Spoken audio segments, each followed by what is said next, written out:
പൊതുസേവനങ്ങളിലെ അപര്യാപ്തത, നിയമസഭയിലെ പ്രാതിനിധ്യവർധന, ഭക്ഷണക്ഷാമം എന്നിവയെച്ചൊല്ലി പാക് അധീന ജമ്മു കാശ്മീരിൽ ആരംഭിച്ച പ്രതിഷേധങ്ങൾ ഇപ്പോൾ പാകിസ്ഥാൻ ഭരണകൂടത്തെ തന്നെ തള്ളിക്കളയുന്ന അവസ്ഥയിലേക്ക് വളർന്നിരിക്കുന്നു.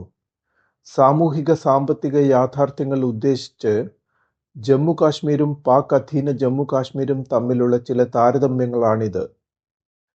2019 ആർട്ടിക്കിൾ 370 എടുത്തുകളഞ്ഞതിനു ശേഷം ജമ്മു കാശ്മീരിന്റെ ആഭ്യന്തര ഉൽപ്പാദനം ഇരട്ടിയായി വർദ്ധിച്ചു.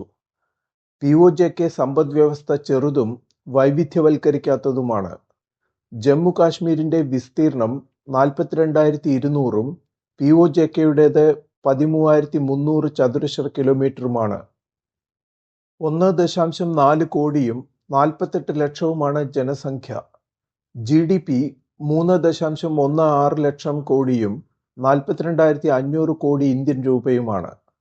ജമ്മു കാശ്മീരിൽ 11-ഉം POJKയിൽ ഒരു മെഡിക്കൽ കോളേജുമാണുള്ളത്.